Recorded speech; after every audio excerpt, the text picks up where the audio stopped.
नमस्कार, स्वागत है आपका डीबी लाइव के इस खास कार्यक्रम में। मैं हूं समीर अहमद मिश्र। प्रधानमंत्री नरेंद्र मोदी विदेश यात्रा से लौट रहे हैं भारत, लेकिन यहां पर जो कुछ चीज़ें दिखाई पड़ रही हैं, ऐसा लगता नहीं कि उनका एक ग्रैंड वेलकम जिस तरीके से विदेशों में हुआ शायद यहां भी होने वाला है, क्योंकि यहां जनता सड़कों पर है, छात्र सड़कों पर है, युवा सड़कों पर है और पेट्रोल डीजल की बढ़ी कीमतों के कारण तमाम जो ट्रक मालिक हैं और टैक्सी ड्राइवर हैं वो सड़कों पर हैं।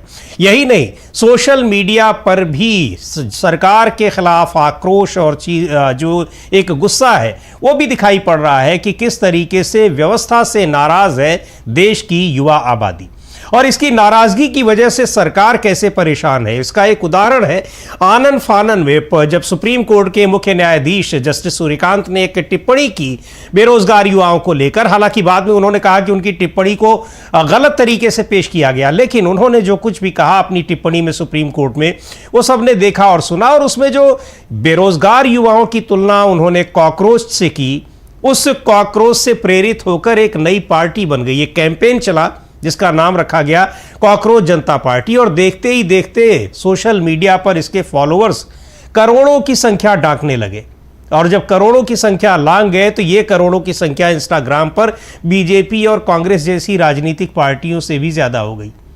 कहा जा रहा है, दावा किया गया है उस कॉकरोच जनता पार्टी की ओर से कि उसके ट्विटर जो अकाउंट है, यानी जो जिसको एक्स कहते हैं, उसको भारत में बैन कर दिया गया है।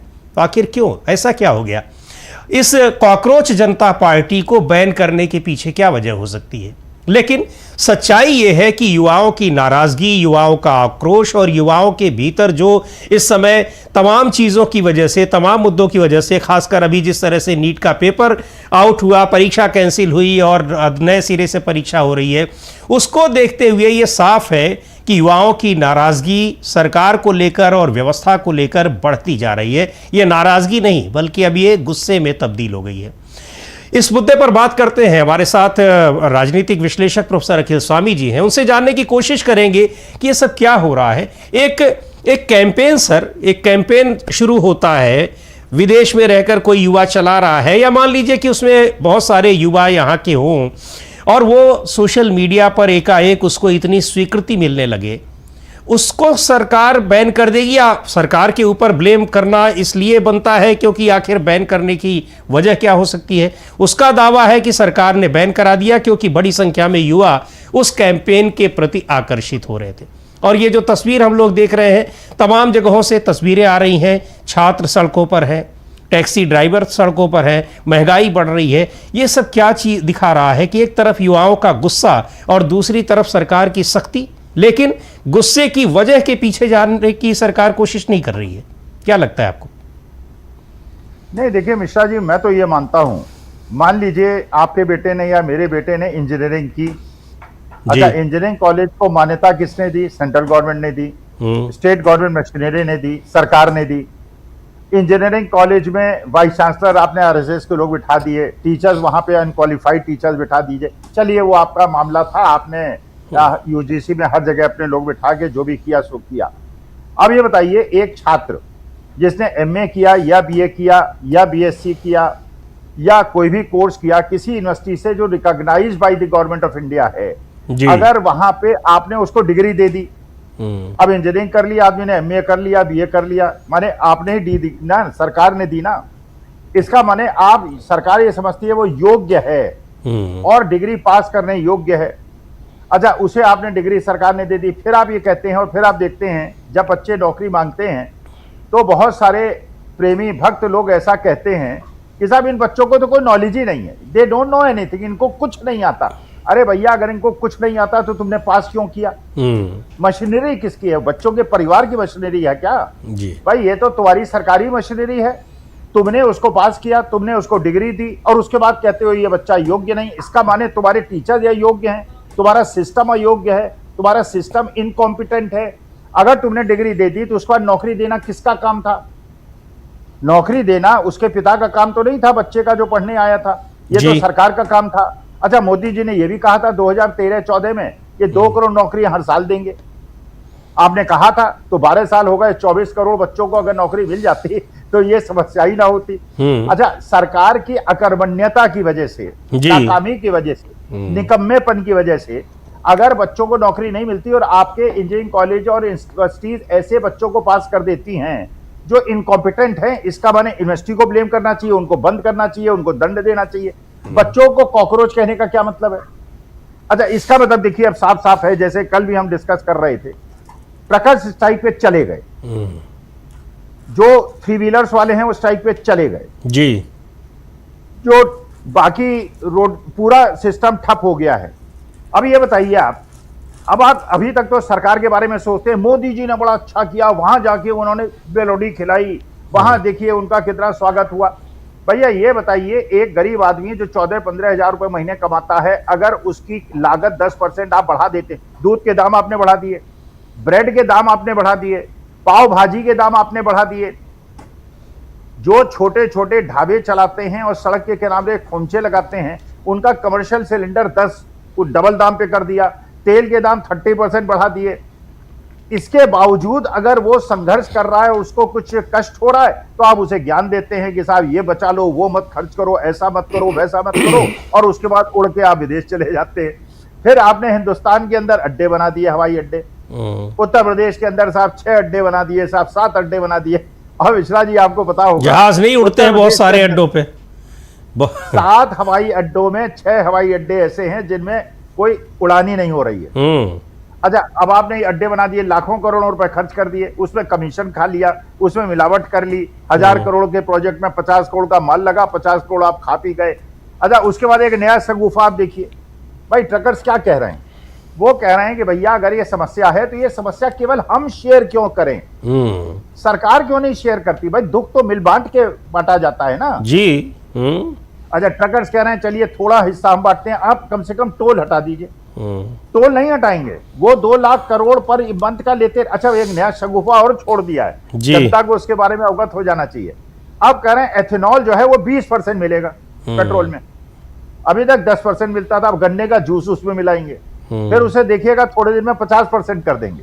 जो 40-50 रुपए लीटर मिलता है और पेट्रोल जो है वो 100 रुपए लीटर है, उसे मिक्स करके आपकी गाड़ी 10 साल में कंडेम हो जाएगी और जंक यार्ड में चली जाएगी और उसकी कोई कीमत नहीं होगी, कोई उसको खरीदेगा नहीं। लेकिन उन्हें कोई मतलब नहीं, उन्हें तो नितिन गडकरी के बेटे की जो यूनिट्स है उन्हें फायदा पहुंचाने के लिए करना है। तो देखिए ये जो हो रहा है, देखिए इसमें किसी को कोई परेशानी नहीं। अगर देश के सामने संकट है, let us share the burden. सरकार कोई बर्डन नहीं झेलेगी, पूंजीपति बड़े बड़े बर्डन नहीं झेलेंगे, गरीब आदमी खरीदारी बंद कर दे। अडानी जी खरीदारी नहीं खत्म करेंगे, अंबानी जी के बेटे की शादी होगी तो 4000 करोड़ की होगी, चांदी के वो लगेंगे, उसके अंदर लोग आएंगे, फिर हजारों करोड़ों रुपए का खर्च होगा, उसमें नहीं कटौती। अरे भैया, जो बेचारा दाल रोटी सब्जी खा रहा है वो कहां से कटौती कर लेगा? वो क्या सोना खरीदना बंद कर देगा? वो कौन सी हवाई यात्रा कर लेगा? तो पहले तो आपने कहा था चप्पल पहनने वाले हवाई जहाज में उड़ेंगे, अब यहाँ जूते पहनने वाले भी हवाई जहाज में नहीं उड़ पा रहे हैं। तो देखिए ये शगुफा है, और ये तिलचट्टा पार्टी जो बनी है, ये जो कॉकरोच पार्टी बनी है, कम से कम जो हम चाह रहे थे कि देश के युवा जागरूक हों और अपने अधिकारों के लिए गांधीवादी तरीके से संघर्ष करें, वो संघर्ष कोई भी करे जी, वो राहुल गांधी करें, अखिलेश यादव करें, तेजस्वी करें, और ना करें अगर, तो मैंने तो आपके कार्यक्रम में कहा था 1 महीने तक नहीं करेंगे तो मैं इनको गरियाऊंगा। अच्छा, अभी तो क्या 10-12 ही दिन हुए हैं, लेकिन राहुल गांधी ने एक अच्छा कदम उठा लिया है जी। देखिए अब राहुल गांधी ने कह दिया ये गद्दार हैं। अच्छा, गद्दार कहना, अब ये तो मानहानि का केस करेंगे बिल्कुल। अच्छा, वैसे ये भारतीय जनता पार्टी वाले रोज कह सकते हैं, और कहा भी इन्होंने कि साहब कांग्रेस गद्दार है, राहुल गांधी गद्दार हैं, सोनिया गांधी गद्दार हैं, इटलीन है, पंडित जवाहरलाल नेहरू एलविना के साथ। अरे यार, जिस लेडी के साथ फोटो होती है वो एलविना है ही नहीं। जहां इन्होंने फोटो दिखाई है विजय लक्ष्मी पंडित के साथ और नयनतारा सहगल के साथ, उनकी सगी बहन और सगी भतीजी हैं, भांजी हैं, उनके साथ। तो ये, लेकिन अब मानहानि का केस होगा, तो मैं तो कहता हूं अच्छा समय है, राहुल गांधी जी आप जेल चले जाइए। और अब आप जेल जाएंगे तो उसके बाद देश की जनता ये जागरूक अगर नहीं होती है तो भैया खरीदे 300 रुपए का पेट्रोल। फिर अब आज की तारीख में किसी बाजार में आप चले जाइए, सूना पड़ा हुआ है, कोई परचेज नहीं है, कोई सेल नहीं है, बिल्कुल लोगों के धंधे ठप हैं। अच्छा, मैंने ये जो दो तस्वीरें देख रहे हैं सर हम लोग, एक तो ये नीट के परीक्षार्थी सड़कों पर उतरे हैं, अब उनके पास चारा भी क्या है। जो कि गांधीवादी तरीके से, लोकतांत्रिक तरीके से उनको अपने गुस्से का इजहार करना है। दूसरी तरफ ये जो सोशल मीडिया पर एक कैंपेन चला, आखिर उस कैंपेन को अब लोकप्रियता मिल रही थी। जाहिर सी बात है कि इतनी लोकप्रियता जब वो युवाओं के बीच में है तभी मिल रही है, और युवाओं के ऊपर ही टिप्पणी की गई, बेरोजगार युवाओं पर की गई, और बेरोजगार युवाओं पर टिप्पणी की गई तो बेरोजगारी की वजह वो खुद तो है नहीं। जाहिर सी बात है कि सिस्टम का भी उसमें पूरा दोष है, एक बराबर दोषी है। लेकिन उससे सरकार क्या वास्तव में, ये जो सोशल मीडिया पर भी इतना कैंपेन चल रहा है, इतनी तेजी से उसकी ग्रोथ हो रही थी, तो क्या सरकार को उससे भी डर लग रहा है क्या?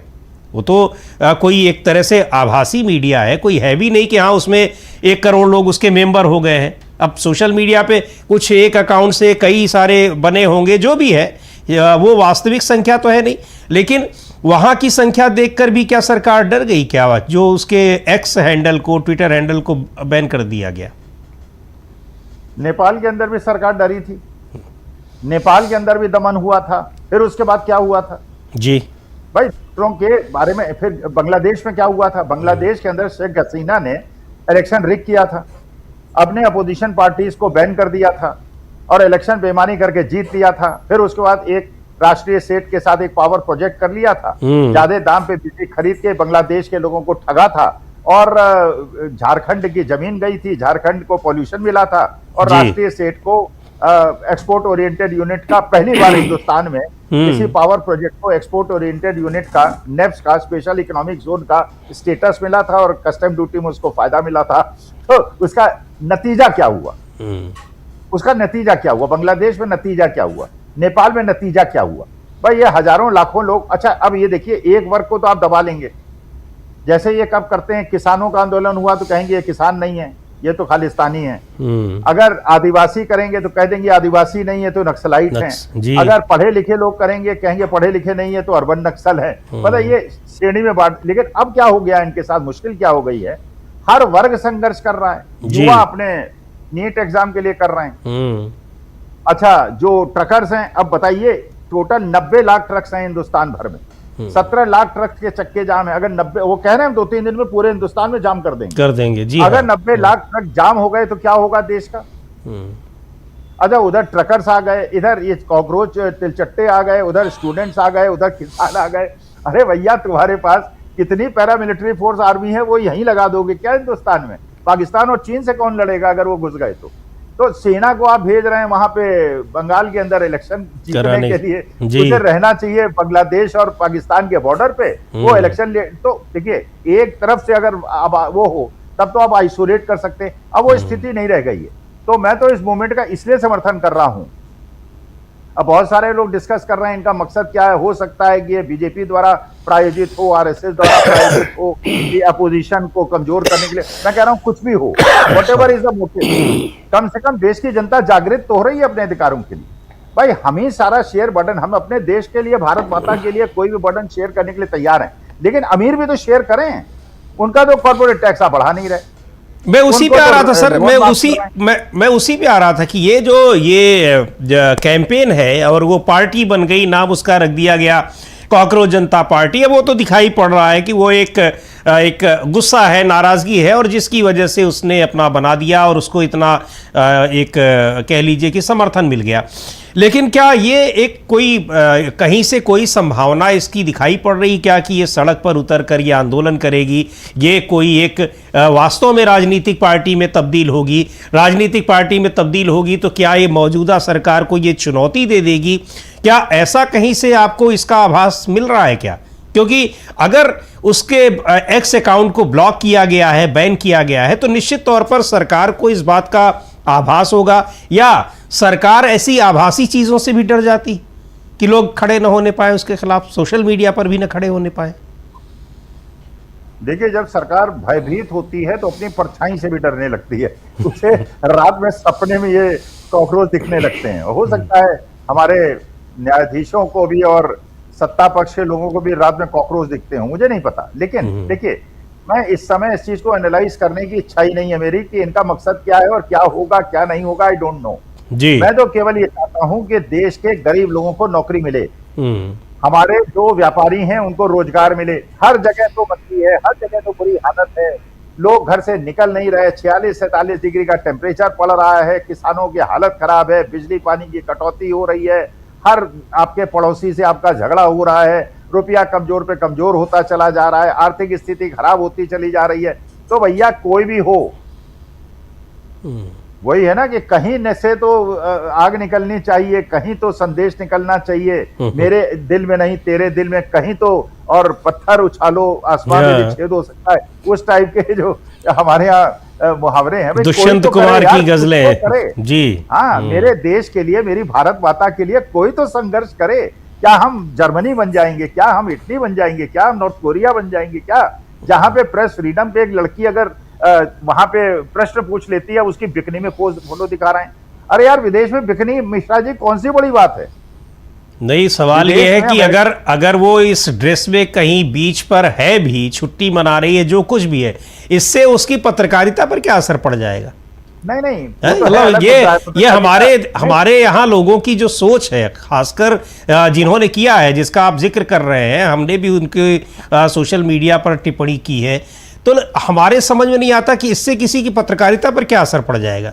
वो अपना काम क्या कर रही है, आप उसको देखिए ना। नहीं, मैं कह रहा हूं मिश्रा जी, दूसरी बात भी कह रहा हूं, चलिए पत्रकारिता का वो छोड़ दीजिए आप जी। मैं कह रहा हूं अगर उस देश का कल्चर ऐसा है, वहां चले जाइए, कहीं चले, किसी बीच में चले जाइए, आपको सारी महिलाएं ऐसी मिलेंगी, क्योंकि that is their culture. I can not impose my culture on them. ये थोड़ी कहूंगा घूंघट पे चले वहां की ओर जी, और बिंदी लगाएं और मांग भरें। अरे यार, वो बिंदी मांग नहीं भरती, उनका अपना कल्चर है, मेरा अपना कल्चर है, वो अपना कल्चर हमारे को नहीं। हमारी जैसे बच्चियां पढ़ती हैं अमेरिका के अंदर और यूरोप के अंदर, अब वो कहें नहीं, यहाँ सब बिंदी नहीं लगाएंगी, आप जो है मांग नहीं भरेंगे। अरे क्यों नहीं भरेंगे यार, हमारे देश की परंपरा है, हम विदेश में जहां भी रहेंगे करेंगे। अरे वो हमारे देश में आपके, अगर हमारे देश में आप गोवा में चले जाइए, वहां आपको नहीं मिलती क्या? अच्छा, फिर आप हमारी जो मंडी की सम्मानित वो हैं सांसद बहुत है आप, उनकी फोटो नहीं है क्या? अरे यार, ये ठीक है, उनका निजी मसला है, महिलाओं का निजी मसला है। हमारे आरएसएस वाले हाफ पैंट पहन के घूमते रहते हैं, तो उसमें कोई निर्लज टिप्पणी करता है क्या? घूमते रहिए, माने पुरुषों के लिए सब मान है, औरतों के लिए कुछ माफ नहीं है। अच्छा, जो उनका कल्चर है उसमें क्या परेशानी है? फिर उसके बाद इस बच्ची ने एक प्रश्न पूछा था, जवाब दे देते। अब उसमें कह रहे हैं वो प्रेस कॉन्फ्रेंस नहीं थी, वो प्रेस ब्रीफिंग थी, वो फलाना था और ठिकाना था। अब मोदी जी जिस देश में जाएंगे, वहां के जर्नलिस्ट उसी तरह से उस लड़की की तरह फेमस होने के लिए मोदी जी का पीछा। अब मेरे ख्याल से मोदी जी हो सकता है विदेश यात्रा ही बंद कर दे। ना, ये तो नहीं, ये मुश्किल है सर। तो फिर वहां जर्नलिस्ट पकड़ लेंगे, उन्हें जर्नलिस्ट पूछेंगे, उसका रास्ता वो निकाल लेंगे, लेकिन विदेश जाने का रास्ता नहीं बंद करेंगे अपना। विदेश यात्रा अगर बंद कर, मुझे लगता है कि वो एक उनकी कह लीजिए कि जीवन रेखा है, वो बहुत उनको ऊर्जा मिलती है उससे, ऐसा लगता है। क्योंकि बहुत मुश्किल से मुझे लगता है, जिस कोविड के उस दौर में जब वो नहीं विदेश यात्रा कर पाए थे, बड़ी उनको तकलीफ हुई थी, और जैसे ही स्थितियां थोड़ी अनुकूल हुई दुनिया भर में, तो उन्होंने तुरंत यात्रा अपनी शुरू कर दी। लेकिन अब यात्रा के बाद जब वो यहाँ आए हुए हैं, तो उनको क्या ये सारी चीज़ें जो दिखाई पड़ रही हैं, ये किस तरीके से उनका वेलकम करती हुई दिख रही हैं? और दूसरी ओर उनको ये उनके अपने जो साथी हैं, तमाम मंत्री हैं, विधायक हैं, उन लोगों ने जो सोशल मीडिया पर तस्वीर अपनी डाली है साइकिल चलाते हुए, पैदल घूमते हुए, ये इन दोनों तस्वीरों की जब वो तुलना करेंगे तो उनको क्या लगेगा? देखिए, उन्हें तो रात में सपने में भी यही बच्चे दिखाई पड़ते हैं जिनके बेचारों ने 5-6 बच्चों ने आत्महत्या कर ली नीट के अंदर। हो सकता है सपने में दिखाई पड़ते हैं, लेकिन शर्मदार लोगों को सपने में ये सब दिखाई पड़ता है जो उन्होंने पाप किए हैं जी। अगर किसानों की 550-600 किसानों की वो हुई थी, और जब सतपाल मलिक कहते हैं, कहा गया था मेरी वजह से थोड़ी मरे। देखिए, वास्तविकता ये है, ये डर। और जैसे आप कह रहे थे ना कि वो विदेश यात्रा छोड़ देंगे, भाई एक बार अमेरिका में उन्होंने क्या जवाब दिया था? प्रश्न पूछा गया था कुछ और, उन्होंने क्या जवाब दिया था? हमारी बड़ी पुरानी सभ्यता है, हम स्वामी विवेकानंद के जमाने के हैं, हमारे यहाँ वसुधैव कुटुंबकम है, हमारी परंपरा बहुत पुरानी है, हम पूरे विश्व को परिवार। यही वहां पे नॉर्वे के अंदर सेक्रेटरी साहब हमारे दे रहे थे, हाँ, विदेश मंत्रालय जी। अच्छा, तो ये ठीक है ना, जैसे आपने बचपन में सुना होगा ना, एक कि कोई ऐसे लिखने को आता था हमारे यहाँ, तो ये बच्चे ठीक है, वो लिख गया माई काऊ, रख दिया बच्चे ने माई काऊ, वहां आ गया माई फादर पे। अब वो माई फादर पे आ गया, माई काऊ पे लिखना, तो उसने लिखा माई फादर हैड ए काऊ। अब माई फादर हैड ए काऊ करके उसने काऊ पे पूरा ऐसे लिख मारा। वही है भाई। देखो, मोदी जी को तो मैं राय दे सकता हूं, अगर मुझे एडवाइजर रख लें तो और अच्छी राय दूंगा मैं। उन्हें ये कहता हूं, कहीं पे कोई भी प्रश्न पूछे विश्व के अंदर, जी एक पैराग्राफ रख दीजिए, बस। India is a very old civilisation, we have a saintly परंपरा, we welcome everybody with open hands. मतलब प्रश्न कोई पूछे, अगर नाम भी आपका कोई पूछे तो यही बोल दीजिए, यही बोलिए कि हमने जीरो का आविष्कार किया, दुनिया को योगा सिखाया हमने, 5000 साल पुरानी सभ्यता है। वही हुआ, वही जवाब प्रधानमंत्री जी। अगर नॉर्वे में भी ये कर देते तो ये कांड ना होता ना, कह देते कि मोदी जी ने जवाब दिया। अब उलझते रहते यार, पूछा कुछ था जवाब कुछ दे दिया, तो वहां कोई मार्किंग थोड़ी होनी है कि जीरो दे दिया। बिल्कुल बोल दो जो मना है।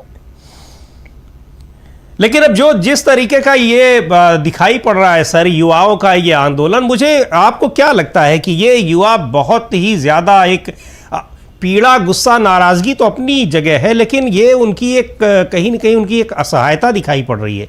उनको समझ में नहीं आ रहा है कि वो करें क्या। सरकार उनकी बात सुन नहीं रही है, सरकार में जिम्मेदारी लेने वाला कोई नहीं है। परीक्षा लीक हुई तो आपने परीक्षा कैंसिल कर दी, चलो फिर से दो। अरे भाई, समय की भी कोई कीमत होती है। जो बच्चे साल साल भर तैयारी कर रहे हैं, पढ़ रहे हैं, आखिर आपको वो ध्यान नहीं है। अब ये बच्चे वहां पर जब फिर से अब 21 जून को तैयारी करेंगे, कौन सी गारंटी है कि 21 जून वाली नहीं लीक होगी। अगले साल आप ला रहे हैं ऑनलाइन सिस्टम से आप करेंगे, ऑनलाइन सिस्टम कौन सा बड़ा फुल प्रूफ है, आपके पास कोई मैकेनिज्म नहीं है। दूसरी ओर आपको अगर कोई बात बताई जा रही तो आप किसी की समझेंगे नहीं। आज सुबह हम लोग चर्चा कर रहे थे ब्रेकिंग कार्यक्रम में, दिग्विजय सिंह का कहना था कि हम लोगों ने इसके बारे में, हम लोगों यानी जो पार्लियामेंट की स्टैंडिंग कमेटी है एजुकेशन पर, उस कमेटी ने कुछ अपनी रिकमेंडेशंस दी थी नीट को लेकर भी, सरकार ने उसको माना नहीं।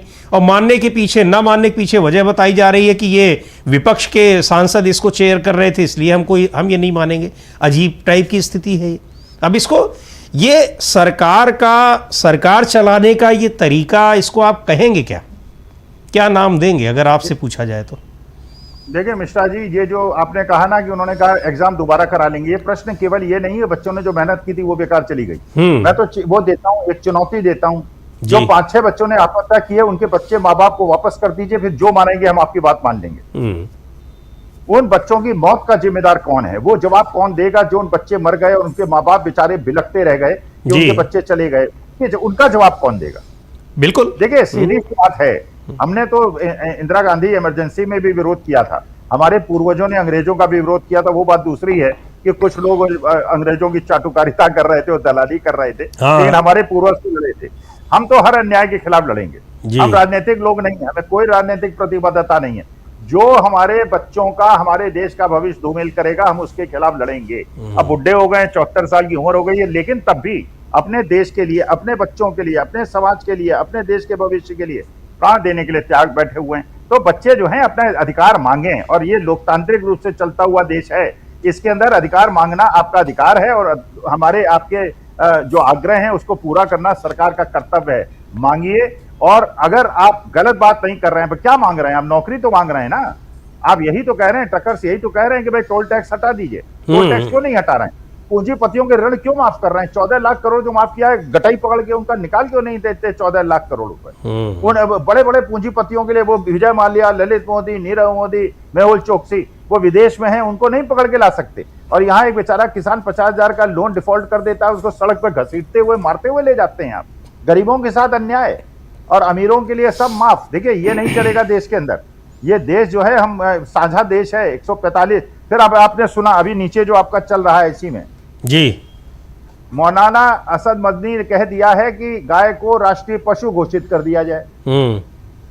आपको पता है बंगाल के अंदर हजारों गाय मुसलमान खरीदते हैं बकरीद में, ईद में, और हिंदू बेचते हैं। वहां मेला लगा, हजारों सांड और गाय लेके वहां पे पहुंचे हिंदू लोग, और मुसलमानों ने कहा गाय नहीं खरीदेंगे जी। अच्छा, हिंदुओं ने वहां पे आंदोलन कर दिया, तूफान मचा दिया। तब शुभेंदु अधिकारी को कहना पड़ा नहीं, खरीद लो, काट लो, खरीद लो, काट लो। वो वही है, तो मानना पड़े। एक प्रवक्ता कह रहे थे कि नहीं, उत्तर भारत वाली गाय होती है, वो नॉर्थ ईस्ट वाली या साउथ वाली नहीं होती है। मतलब हद ही है।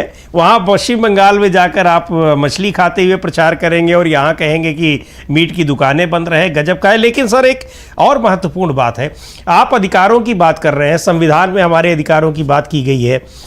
सरकार हमको अधिकारों से ज़्यादा कर्तव्यों की याद दिला रही है, जबकि अधिकार फंडामेंटल राइट्स हैं, उनके लिए एक संविधान में विशेष एक वो रखा गया है, व्यवस्था दी गई है। कर्तव्य भी हैं, लेकिन कर्तव्य और अधिकार में दोनों में बहुत अंतर है। लेकिन ये सरकार हमको अधिकारों को तो किस तरीके से अधिकार मिल रहे हैं वो दिख रहा है, लेकिन वो कर्तव्यों के प्रति ज़्यादा आगाह करती दिखाई पड़ रही है। इस सरकार का की ये जो सोच है, सरकार की जो ये रणनीति है, इसको किस तरीके से देखते हैं आप? देखिए, कर्तव्यों का मतलब मिश्रा जी होता क्या है? मेरा क्या कर्तव्य है? जी, मेरा कर्तव्य है कि राष्ट्र जो भी मुझसे टैक्स मांगे मैं दूं। बिल्कुल। मैं इनकम टैक्स देता हूँ, इनका टैक्स जो बनता है बिल्कुल ईमानदारी से देता हूँ।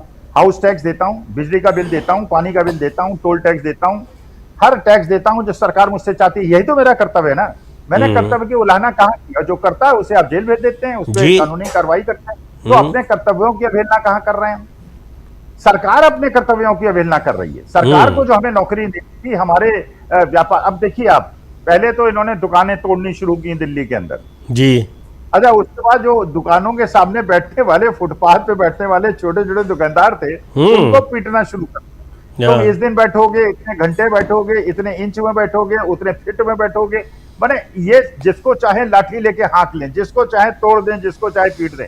एक ऐसा कर्तव्य बताइए जो मेरा कर्तव्य था और मैंने पूरा नहीं किया। मिश्रा जी, आपका कर्तव्य था, पूरा नहीं किया। अच्छा, अभी जैसे हम लोग बात कर रहे थे गाय का, महाराज अगर ये इस तरह से करने लगे ना, ये भारतीय, अब जैसे असद मदनी ने कह दिया गाय को राष्ट्रीय पशु है, इसको बिल्कुल, भाई साहब आपके डीवी लाइव के दफ्तर में 10 गाय बैठेंगी, आप लोगों को दफ्तर में बैठने की जगह नहीं मिलेगी, क्योंकि गाय इतनी ज्यादा हो जाएंगी देश में। आप देखिए, सड़क पे घूमते हुए आपको भैंस दिखाई पड़ते हैं क्या? भैंसे, आप बताइए, एक ईमानदारी से बताइए। अरे हम तो उत्तर प्रदेश से आते हैं और बहुत सारी हमने स्टोरी भी उस पर की सर, कि यहाँ बुंदेलखंड से लेके ईस्टर्न यूपी से लेके वेस्टर्न यूपी तक हाईवेज पर गायों का कब्जा हो गया, लोग कितने एक्सीडेंट हो रहे हैं। और उसके बाद अब आप ये देखिए कि सरकार जब जहाँ पर लोगों ने खरीदने से मना कर दिया, तो आप कह रहे नहीं भाई खरीदो।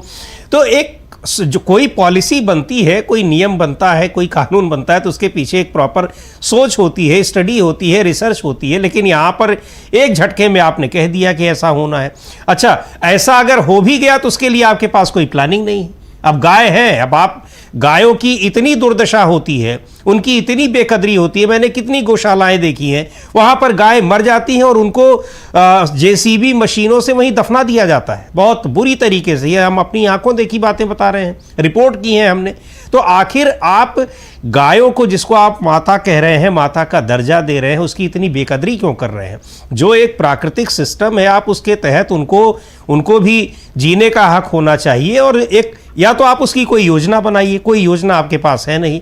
लेकिन इन सब चीज़ों से मुझे लगता है कि युवाओं की जो वास्तविक उनकी ज़रूरत है, उनकी जो नाराज़गी है, ये सब चीज़ें अब सरकार के खिलाफ बिल्कुल बैकफायर करती दिखाई पड़ रही हैं। क्या लगता है आपको? क्योंकि ये नीट का जो लगातार अलग अलग जगहों पे आंदोलन हो रहा है, ये बहुत ये हल्के में इसको नहीं लिया जाना चाहिए, बहुत गंभीर मुद्दा है। नहीं, आंदोलन होना चाहिए, गांधीवादी अहिंसात्मक आंदोलन होना चाहिए। ये हमारे संविधान ने हमको अधिकार दिया है। बच्चों के साथ अन्याय हुआ है, तो जब उनको उनका संवैधानिक अधिकार है प्रोटेस्ट करने का, तो उन्हें करना चाहिए। सरकार को उनकी बात माननी चाहिए। जब तमिलनाडु और केरला और तेलंगाना के चीफ मिनिस्टर्स कह रहे हैं कि हम अपना एग्जाम खुद कंडक्ट कराएंगे, हम नीट के एग्जाम में, और वो आज से नहीं कह रहे हैं, 10 साल जब से ये बना है तब से कह रहे हैं जी, तो आप उनकी बात क्यों नहीं मानते? आप एक सेंट्रलाइज सिस्टम करके बेईमानी का एक षड्यंत्र आपने, जिसे आरएसएस के लोगों को और पूंजीपतियों के लोगों को वहां भर दें। भाई आप सोचिए ना, एक पूंजीपति तक 50 लाख रुपए दे के भी नीट का पेपर खरीद के अपने बच्चे को क्वालिफाई करा देता है, तो उसके तब भी 1 करोड़ रुपए बचते हैं, क्योंकि प्राइवेट मेडिकल कॉलेज में वो 1.5 करोड़ की फीस देता जी, और यहाँ पे कम फीस में वो 50 लाख की घूस दे के उसका काम चल रहा है, तो वो तो पैसा बचा रहा है, वो तो अपना बिजनेस कर रहा है। अरे गरीब आदमी जो बेचारा अपने बच्चे को खेत बेच के पढ़ाता है और मेधावी बच्चा है, वो सीट नहीं खरीद पाएगा, सीट नहीं खरीद पाएगा। आपने एजुकेशन गरीबों से छीन ली, आपने मेडिकल सिस्टम गरीबों से छीन लिया, हर चीज आपने गरीबों से छीन ली। अरे हर चीज अडानी अंबानी जी को देनी है भैया, देश के गरीबों, और ये अधिकार है हमारे देश के गरीबों का। उनको रोटी मिलनी चाहिए। उनको ये इस तरह थोड़ी है तनख्वाह नहीं बढ़ाएंगे और साहब ये भी करेंगे वो भी करेंगे, उन पे जेल बिल्कुल। भेजेंगे, फिर 500 मजदूर जो हैं गायब चलेगा। और अडानी जी अंबानी जी की शादी में चांदी का वक्र पहन के और चांदी की चम्मच और जूतियों से टहलेंगे, नहीं चलेगा भैया। देखो अमीरों तो को भी ये अपना केवल छोड़ना केवल केवल गरीबों का अधिकार ही छीन लेना नहीं हुआ सर, आप ये भी देखिए कि इसके जरिए आप देश को किस तरह की स्वास्थ्य व्यवस्था आप प्रोवाइड कराने जा रहे हो, हैं? जो पढ़ा लिखा है और रात दिन मेहनत करके अपनी प्रतिभा के बल पर उस परीक्षा में पास करके जाने वाला था, एडमिशन पाने वाला था, वहाँ आपने 50 लाख 40 लाख रुपए वाले को भेज दिया। ये चलाएगा, इसके अंदर जो फ्रस्ट्रेशन होगा वो अलग, और देश को किस तरह के डॉक्टर मिलेंगे वो अलग, और कहाँ जाएगा फिर देश। बड़े लोगों के लिए तो फिर ऑप्शन खुला हुआ है, वो जाएंगे विदेश में इलाज कराएंगे, दूसरी जगह कराएंगे, लेकिन देश की आम जनता क्या करेगी। और यही सारी चीज़ें हैं, यही असंतोष है जिसकी वजह से देश का युवा सड़कों पर दिखाई पड़ रहा है और सरकार घबराई हुई दिखाई पड़ रही है। बहुत बहुत शुक्रिया प्रोफेसर अखिल स्वामी जी, कार्यक्रम में आप शामिल हुए, तमाम मुद्दों पर चर्चा की, लेकिन युवाओं की ये नाराजगी सरकार पर भारी पड़ सकती है। सरकार को ये समझना चाहिए, भारी ही नहीं पड़ सकती है, ये देश के लिए भारी पड़ सकती है, क्योंकि देश का युवा अगर उसके अंदर आक्रोश आ गया, वो अगर निराश हो गया, तो फिर इस देश के लिए स्थिति अच्छी नहीं होगी। और ऐसा लग रहा है, और शायद सरकार को भी आभास है। इसी वजह से जो नई अभी एक आंदोलन शुरू हुआ कॉकरोच जनता पार्टी नाम से, उस कॉकरोच जनता पार्टी के एक्स हैंडल को प्रतिबंधित कर दिया गया। आखिर इतना डर, इतना खौफ क्यों है? कोई तो वजह होगी। आज के इस कार्यक्रम में इतना ही, अगले कार्यक्रम में फिर मिलेंगे। मुझे दीजिए इजाज़त।